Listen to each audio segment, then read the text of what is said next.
Muy buenos días, tengan todas y todos ustedes. ¿Cómo están? Bienvenidos a este diplomado en Pensamiento Crítico Electoral.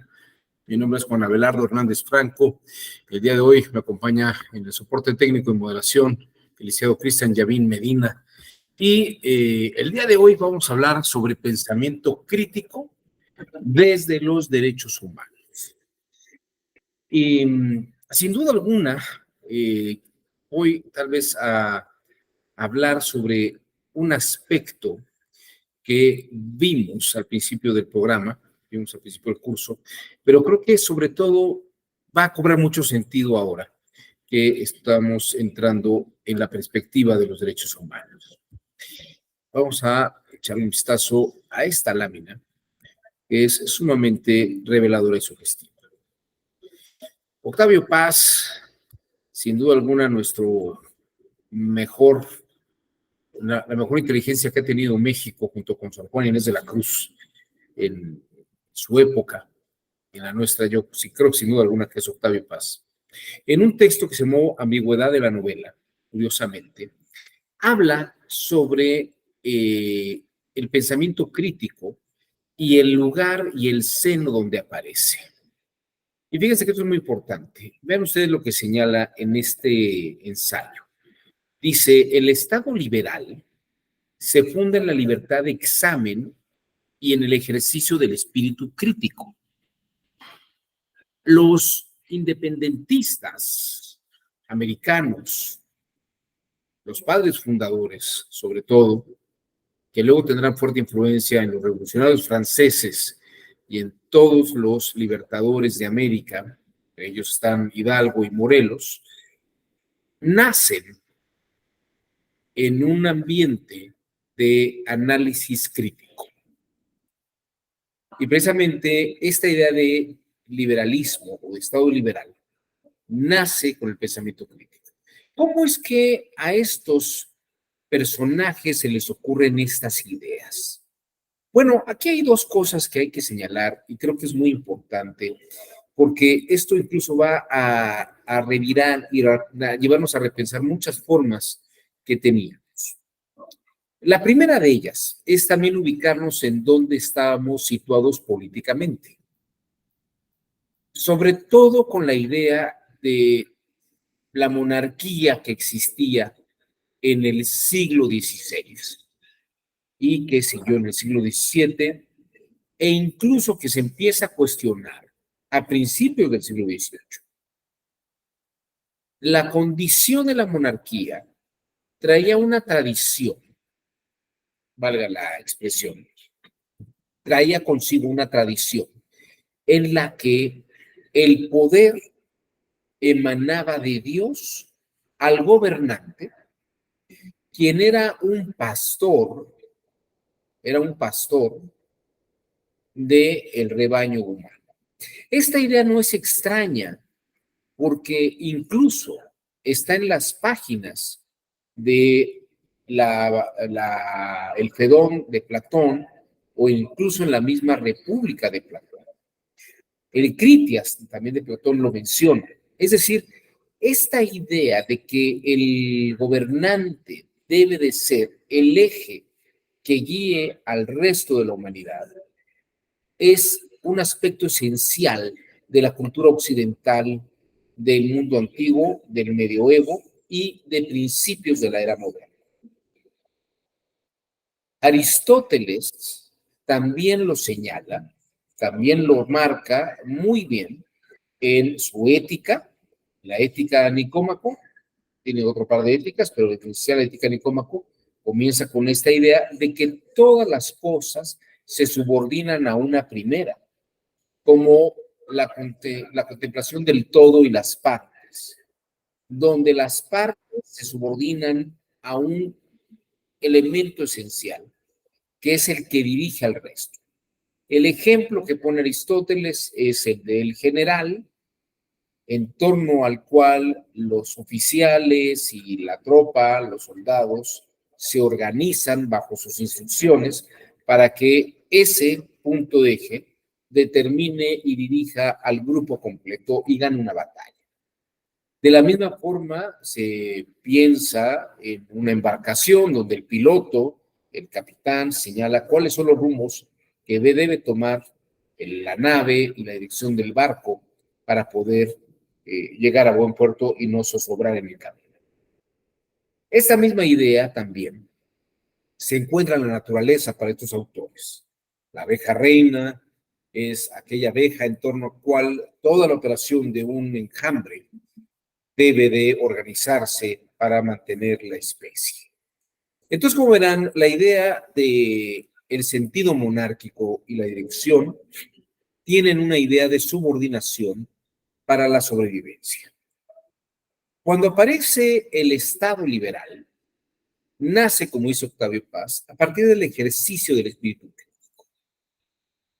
Y es ahí donde hay que revisar cómo el pensamiento crítico va a gestar una nueva visión de lo que hoy se van a llamar los derechos del hombre. No tanto hablar de los derechos humanos, porque los derechos humanos, en el sentido de una naturaleza implícita, es una idea muy posterior. Los derechos del hombre y del ciudadano aparecen en la Revolución Francesa. Y los derechos humanos son propiamente una consolidación de esta idea revolucionaria. Lo que hay antes es una idea de un justnaturalismo que aborda y se expande en la naturaleza de la monarquía, donde las personas, en razón de su derecho natural, de sus posiciones naturales, se subordinan naturalmente al gobernante. Y eso le permite desarrollarse de manera natural. En el justnaturalismo sí hay una subordinación monárquica, sin duda alguna.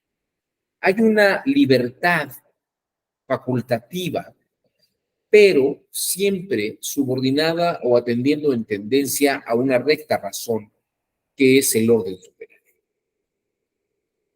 Cuando los liberales, primero hay que entender esto, cuando los futuros liberales tienen acceso a una literatura innovadora o a una forma innovadora de pensamiento, cambian y gestan la idea de un liberalismo individual, un liberalismo en donde el derecho no se subordina o mis facultades naturales no se subordinan, sino pueden ser independientes. Y liadas con otras, podemos hacer una fuerza. Ahí nace la idea de una democracia libertaria. Y el Estado liberal se entiende forzosamente con la democracia, donde los individuos son libres, cada uno de ellas y ellos, y por voluntad propia se unen a otras personas para tomar decisiones democráticas y tener tal vez mandatarios, es decir, personas a las que mandan para administrar el Estado, que están subordinadas al pueblo y a la sociedad misma, independiente de individuos, o sea, formada de sujetos independientes. ¿Cómo nace esta idea de el liberalismo individual? Nace, y les voy a decir esto, por dos vías. La primera, sin duda alguna, es la posibilidad de interpretar la Sagrada Escritura en una lengua vernácula. La Biblia se leía en latín y solamente podía ser interpretada por los cardenales en las catedrales donde podía darse la cátedra o donde los obispos señalaban cómo había que entender los textos. Por eso las catedrales se llaman cátedras, porque ahí los obispos, los cardenales, los sacerdotes dan cátedra y nos dicen cómo hay que entender la Sagrada Escritura. En el momento que Lutero y Calvino traducen la Biblia al alemán y luego al francés, permiten una lectura vernácula, regionalizada, tropicalizada, si ustedes quieren decirlo de esta forma, de tal manera que la persona desde su pensamiento originario, en la lengua originaria que tiene, puede razonar discursivamente la lectura de los evangelios. Esto es muy importante. El pensamiento crítico nace desde el seno de las reformas eclesiásticas, donde se pueden interpretar las Sagradas Escrituras más allá de la autoridad eclesiástica del Vaticano. Esto es precisamente lo que generan Lutero y Calvino en un inicio histórico. Esto genera el pensamiento crítico. Y esto va a avalar una nueva forma de pensar, tanto en Inglaterra, con el anglicanismo, ¿no? Una nueva religión que es el anglicanismo, cuya cabeza es la Iglesia Nacional de Enrique VIII. El luteranismo y el calvinismo va a generar una serie de autores que van a replantear la idea de la naturaleza humana. Van a revalorizar la idea de la naturaleza humana. Entonces, en este sentido, es muy importante detectar esta idea porque a partir de estas formas de pensamiento innovador, aparecerán otro tipo de autores que harán una reinterpretación de la naturaleza humana y del papel de los individuos en la sociedad. Incluso a mí me gustaría presentarles en esta etapa a un autor del siglo XVII, de un temprano siglo XVII, que se llamó Baruch Spinoza.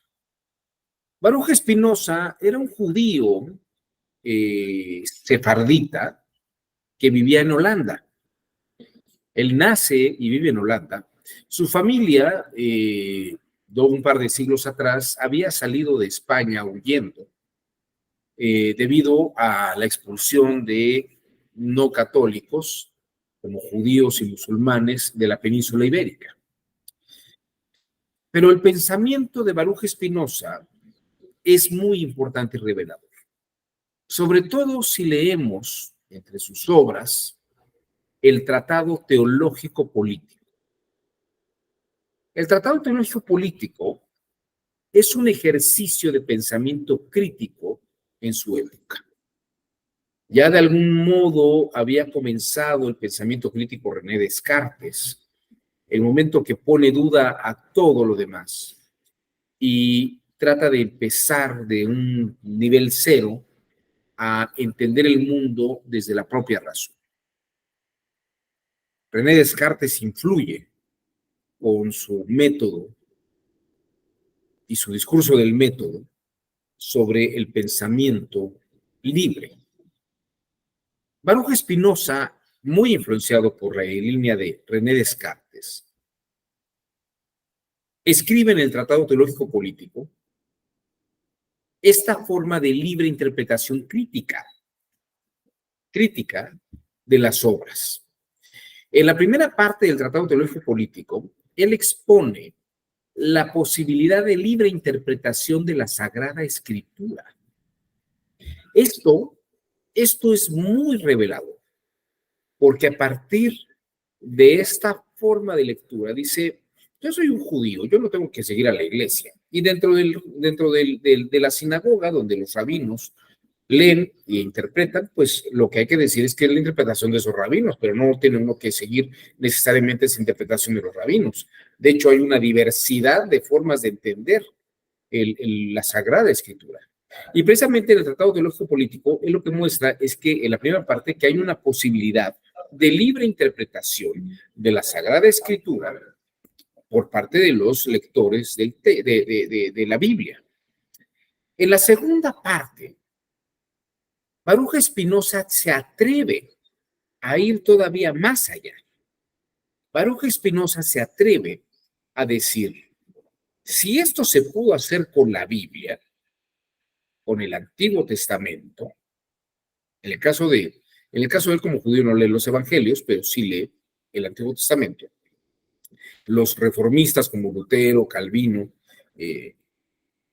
Enrique VIII sí leen los evangelios en una lectura libre. Baruch Spinoza se aventura a decir, y lo mismo pasa con el derecho. Las leyes, como están escritas, tampoco tienen un único sentido de interpretación. Por lo tanto, puede la conciencia, lo que nosotros hoy llamaremos un pensamiento crítico,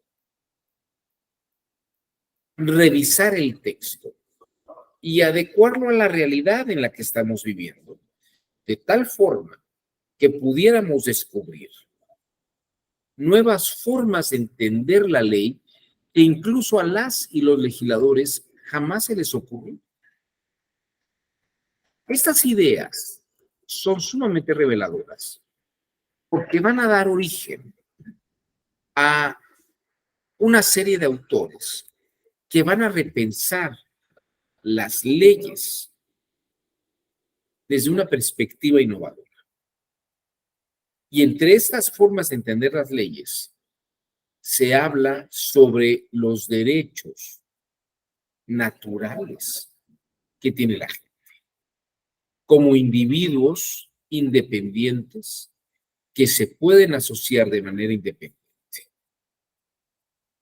En México, por ejemplo, en el Colegio de San Nicolás, en Michoacán, Miguel Hidalgo y Costilla y José María Morelos tuvieron oportunidad de leer libros que estaban prohibidos. Leyeron a Voltaire, pudieron leer a Jefferson, pudieron leer a Diderot, pudieron leer a todos estos ilustrados, a Benjamin Franklin, pudieron leer cosas que venían de Estados Unidos y cosas que venían de Europa. ¿Por qué? Porque eran libros que la Santísima Inquisición había incautado, ¿no? Porque eran libros peligrosos que la gente no debía leer.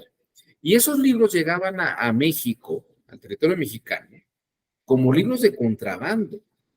Hay un homónimo mío que se llama Juan Hernández, pero de segundo apellido Luna, Juan Hernández Luna, que tiene un par de artículos muy interesantes sobre cómo llegaban los libros prohibidos a América. Por ejemplo, dice en este libro, a veces llegaba el libro y lo que hacían era quitarle una portada, en vez de que dijera los micronautas de Voltaire, ponían Suma Teológica de Tomás de Aquino, ¿no? O sea, le cambiaban la portada y entonces solamente que abrían el libro se iban a dar cuenta que no era la Suma Teológica, sino que era otro libro. O, por ejemplo, dicen que en las suelas de los zapatos, fíjense, en las suelas de los zapatos las hacían huecas y metían hojas de los libros de Diderot, de Condorcet, de Alembert, textos de Jefferson, textos de Benjamin Franklin, los metían ahí y algunos revisaban las botas y veían que estaban muy raras esas botas, abrían las suelas y veían que estaban esos papeles, incautaban todos esos libros, eran prohibidos esos libros. Leer a Copérnico en México estaba prohibido, a Galileo, pues que les digo, prohibidísimo. Pero todavía leer estas obras, pues esta era muy difícil. Entonces, lo que les quiero decir es que esos libros incautados, que la Inquisición había incautado, pues llegaban a los seminarios, porque los tenía la iglesia, porque habían sido prohibidos para los demás, pero los sacerdotes los tenían en archivos privados, en archivos restringidos, ¿no? Eran fondos prohibidos de lecturas. E Hidalgo y Morelos podían, en su papel de maestros del Colegio de San Nicolás, tener acceso a esa literatura. Y eso fue lo que pasó en muchas partes de América Latina. Esos libros fueron leídos, pero por curas, sacerdotes que luego se van a revelar. Y por el otro lado, déjenme decirles tal vez que esto es una historia que tal vez pocos conocen, pero desde finales del siglo XVIII, principios del siglo XIX, ya una vez que Estados Unidos había consolidado su independencia, familias multimillonarias como los Rockefeller, ya desde el siglo XIX, pagaban la evangelización presbiteriana y mandaban imprimir en español los evangelios, de tal forma que la Iglesia Católica pues veía de pronto que circulaban Biblias por el norte del país, pero no se percataba que fueran Biblias en español. Y esto es bien interesante porque en el norte de la República Mexicana, en esos poblados recónditos del norte de la República Mexicana, comenzó una lectura muy importante de los evangelios en lengua vernácula. Y diríamos que hubo un pensamiento crítico en el norte muy importante. En Coahuila, en Chihuahua, en Nuevo León, en San Luis Potosí incluso. Esas zonas del norte tenían acceso y recibían esos textos. Y los grupos protestantes bajaban desde el norte para hacer difusión de este pensamiento crítico. ¿Qué es lo que genera este pensamiento crítico religioso y la lectura de estos elementos? Bueno, va a generar una difusión del pensamiento de los padres fundadores. Vean ustedes este texto, que es la Declaración de Independencia de los Estados Unidos, donde la pluma brillante y lúcida de Thomas Jefferson expresa una serie de principios y de verdades innovadoras, producto del pensamiento crítico y que conforman un Estado liberal.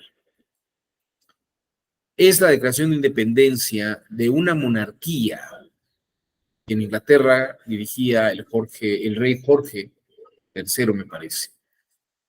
Y vean ustedes qué texto tan fascinante dejó Jefferson.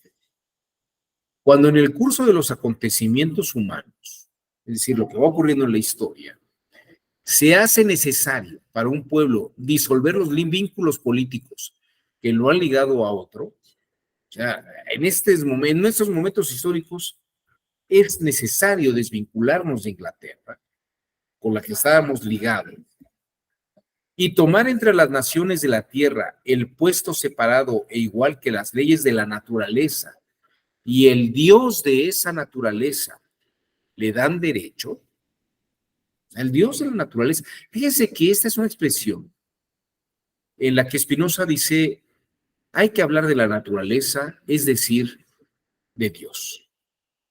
O hay que hablar de Dios, es decir, de la naturaleza.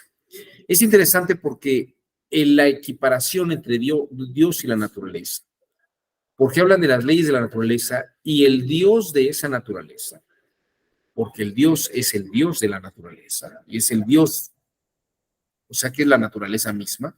Hay una especie de panteísmo marcado en esa línea, que es muy en Spinoza. Dice Jefferson, un justo respeto al juicio de la humanidad exige declare las causas que lo impulsan a la separación. Y a partir de eso, dice, sostenemos como evidentes estas verdades. Primera, que todos los hombres son creados iguales. Pero, bueno, pero no es una buena expresión acá. Es decir, todos somos iguales y nadie se subordina a nadie, salvo que el pueblo le esté dando un mandato a una persona para que sea el administrador o el gobernante, pero administrando en razón del pueblo en el que todos son iguales. Todos los hombres son creados iguales, que son dotados por su creador de ciertos derechos inalienables, que entre estos están la vida, la libertad y la búsqueda de la felicidad. Estos tres derechos son esenciales.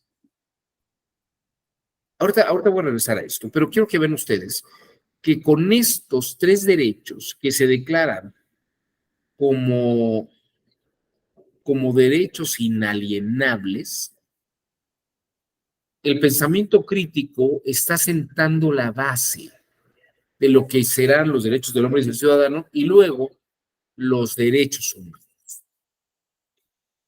La vida, la libertad y la búsqueda de la felicidad. Bueno, quiero que vean nada más, para que vean cómo se va expandiendo esta idea.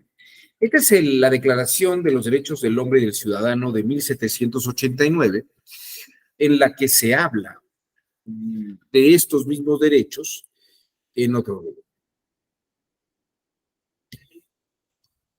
El artículo segundo dice: la finalidad de cualquier asociación política es la protección de los derechos naturales e imprescriptibles del hombre.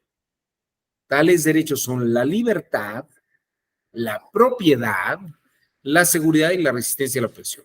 O sea, la libertad, junto con la vida, me parece que va un poco de la mano, la propiedad y la seguridad son principios que se derivan o que están inmersos en lo que se busca en Jefferson como la búsqueda de la libertad. La búsqueda de la felicidad. La búsqueda de la felicidad, para que se entienda esta expresión, que es una expresión que debo decir, yo le he estado dedicando mucho tiempo a repensarla y a meditarla. La búsqueda de la felicidad es la oportunidad y la búsqueda de poder adquirir bienes para poder brindar estabilidad y que tengamos una vida tranquila y feliz en este sentido. O sea, no hablamos del derroche económico excesivo, sino de tener estabilidad, una estabilidad económica donde podamos tener propiedades que puedan darnos una vida en la que no vivamos angustiados.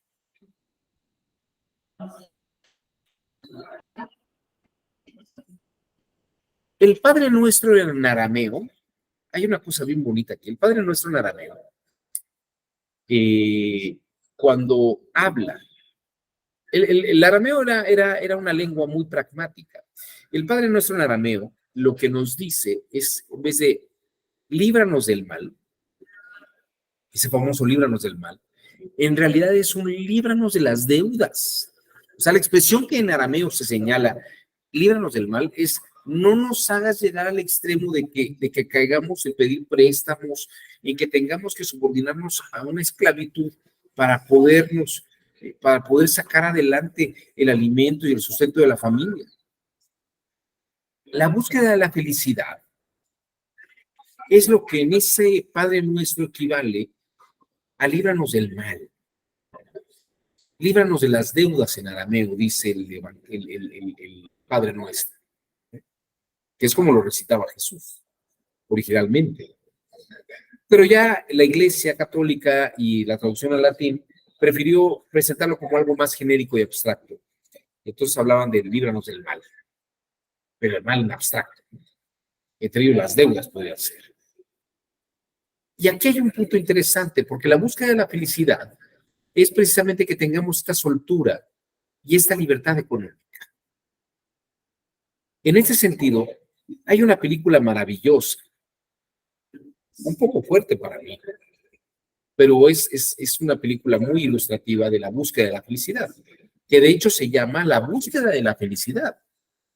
Es con Will Smith y con su hijo, en el papel del hijo de Will Smith, en la película, en la que es la historia de un padre que vive una serie de adversidades económicas y él lucha para adquirir una posición económica y darle a su hijo un lugar donde dormir, alimento tranquilidad y que pueda desarrollarse con felicidad. Es maravillosa de Thomas Jefferson, que toma del abate Sieyes, precisamente, la búsqueda de la felicidad. Los derechos humanos, claro que defienden la vida, defienden nuestra libertad, pero sin duda alguna el factor más detonante del pensamiento crítico, del pensamiento libertario y del liberalismo contemporáneo, moderno y contemporáneo, es que nos permita la búsqueda de la felicidad. Los derechos humanos tienen una raíz en el pensamiento crítico, en mi felicidad no está en razón del gobernante, ni en razón de un primer principio en el que todos nos subordinemos automáticamente. La búsqueda de la felicidad no podría pensarse como comunista, porque si yo lucho más por dar una mejor condición, el Estado no tendría por qué expropiarme esa búsqueda de la felicidad. En países como Cuba, por más que alguien más se esfuerce y busque mejores condiciones, el Estado la restringe, calificándolas de liberales, racistas, fascistas y una serie de estupideces que precisamente ahogan el desarrollo de la libertad humana. La búsqueda de la felicidad no radica en dame tu gobierno para que con lo que me des sea yo feliz,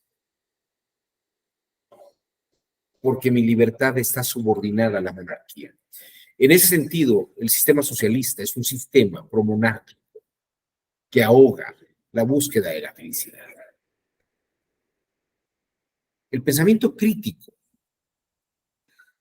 liberal, asume una naturaleza humana independiente.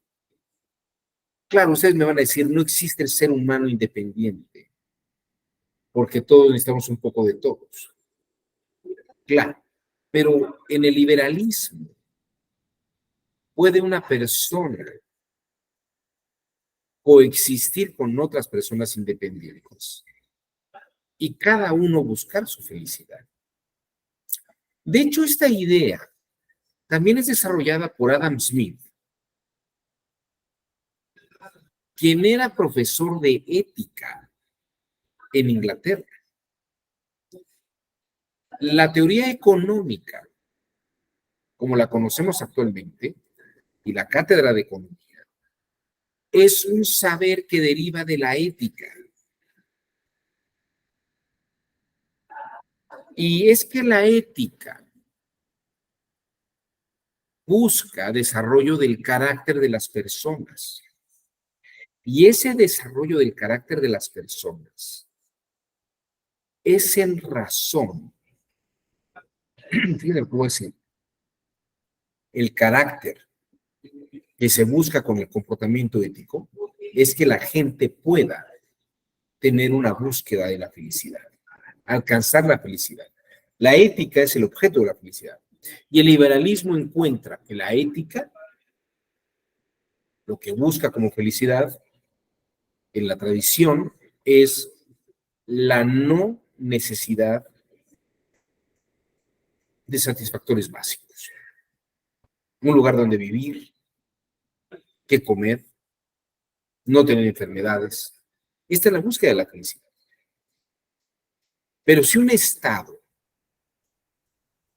autoritario, totalitario, trata a todos por igual, en esa igualdad descuida la individualidad de los seres humanos. Podría haber quien dirá que esa individualidad es una ficción. Pero eso lo dice alguien que lo ve desde fuera y que ve a los seres humanos como ganado humano. Estas ideas del totalitarismo son ideas equivalentes a la monarquía de Luis XIV o a la monarquía de los reyes medievales, donde el pueblo todo piensa. No hay nadie que pudiera tener un desarrollo independiente. El pensamiento crítico muestra una individualidad. Esto es una idea muy interesante. El pensamiento crítico genera y plantea la existencia de un pensamiento autónomo. No solamente de los líderes y los caciques, sino de un grupo humano extenso que democráticamente puede elegir vivir independientemente. El hecho de que alguien haya sido electo presidente o presidenta o primer ministro o primera ministra no le da una condición de pensamiento superior. Tiene un cargo de administración superior, pero eso no lo hace más inteligente. El que una mujer sea primera ministra es la muestra de una persona común y corriente, igual un hombre común y corriente, que llega a un alto puesto. Estoy pensando en Margaret Thatcher. Margaret Thatcher es una mujer que llegó a ser primera ministra y sacudió a Inglaterra con ideas innovadoras. Pero era una mujer que tuvo un pensamiento crítico y venía del pueblo. No era una noble y llega a una condición en la que dice, tenemos que cambiar la forma de pensar. Porque lo que ha pasado económicamente le está haciendo mucho daño a Inglaterra. Igual, cualquier hombre que llegara, Winston Churchill, son personas del pueblo que llegan a la posición y tienen un pensamiento crítico. Pero eso no hace que su pensamiento sea mejor que el de la población, sino que son objeto de crítica y de análisis y de auditoría por parte de la misma población. De esta forma, lo que les quiero decir es que vivimos en una época en la que en la mayoría del mundo las sociedades son democráticas y reconocen la individualidad e independencia de los sujetos.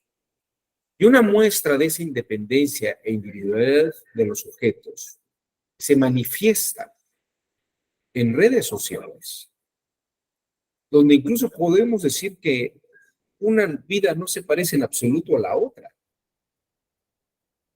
Y hay diferentes formas de pensamiento que pueden coincidir en algunos aspectos, pero en otros hay divergencias.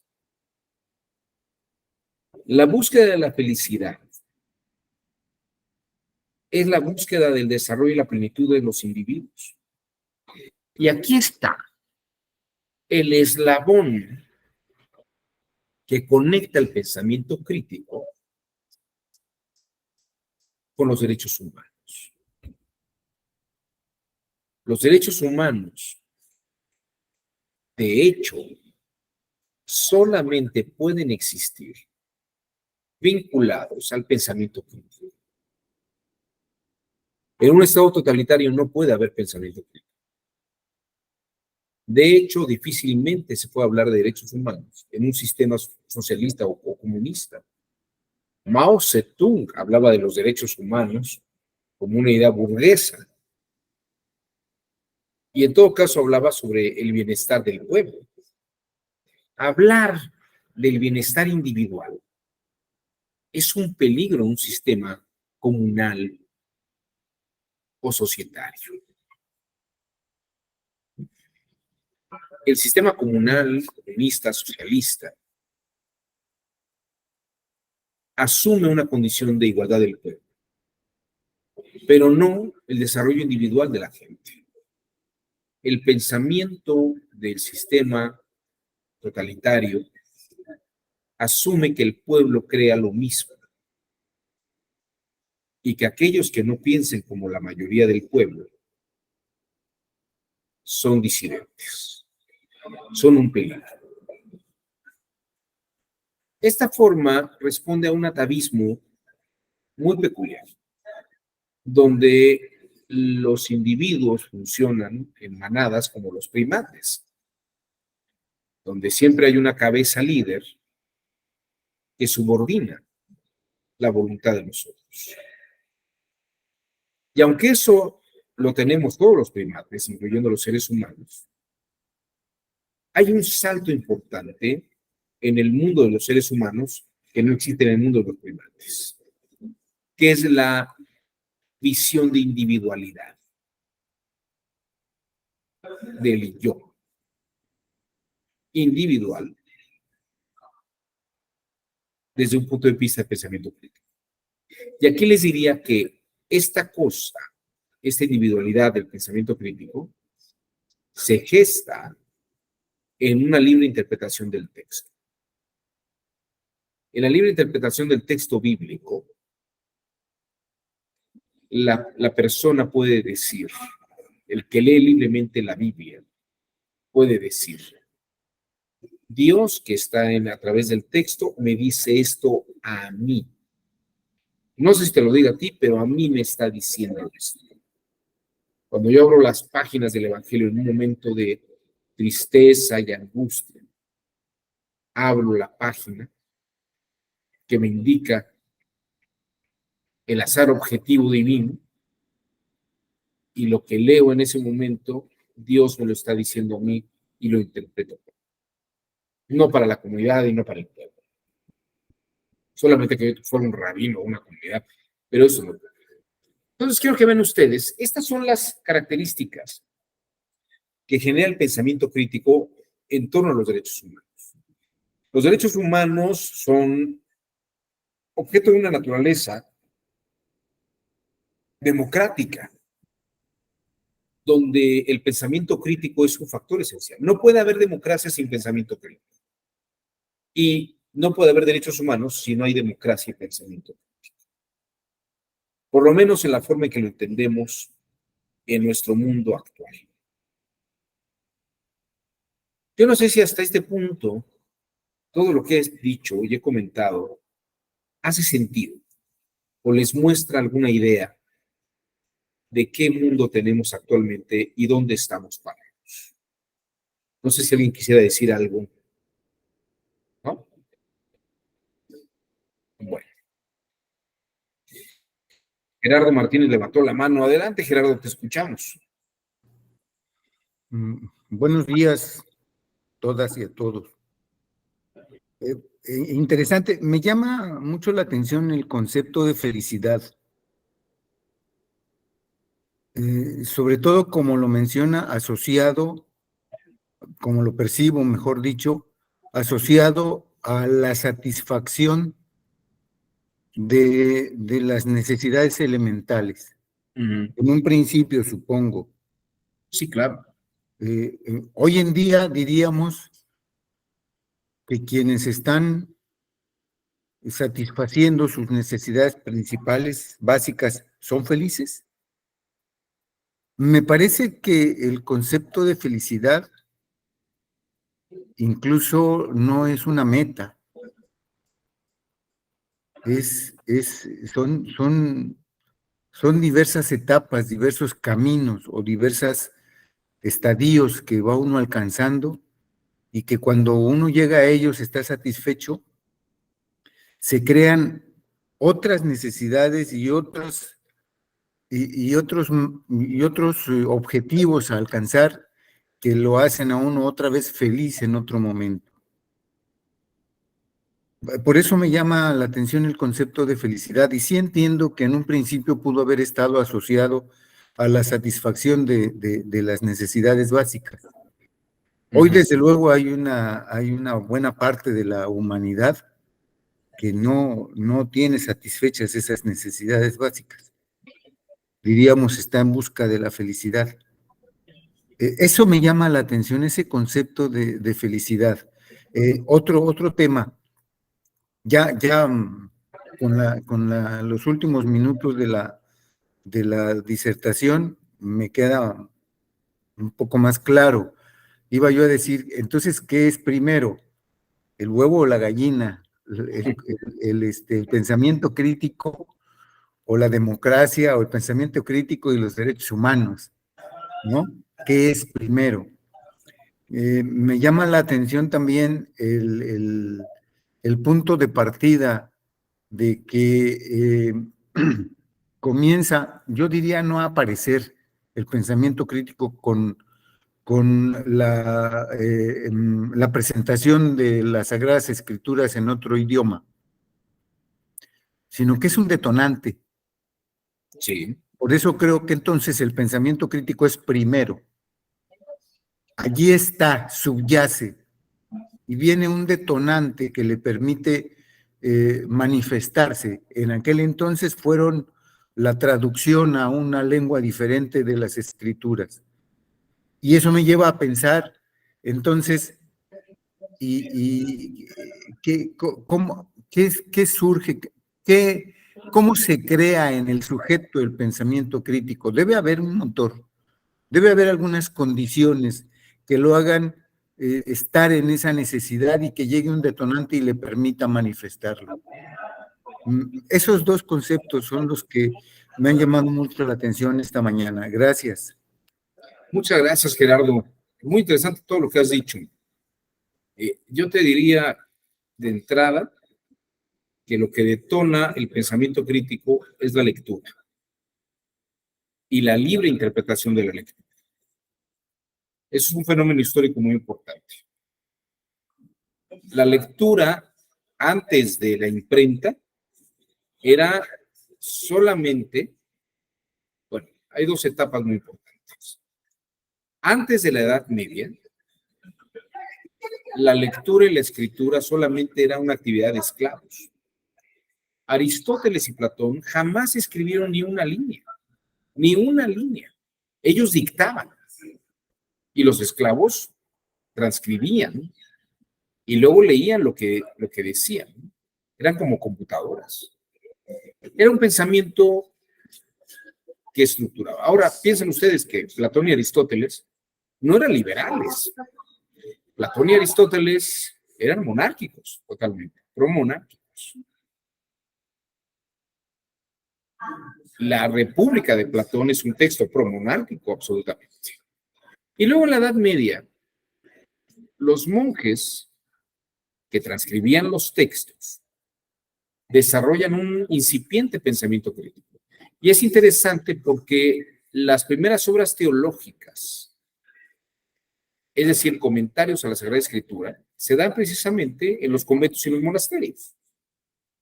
Entonces el pensamiento crítico nace ahí. Y de acuerdo a lo que te diría Jean Fourastier, que anoto en el libro el nombre del autor en el chat.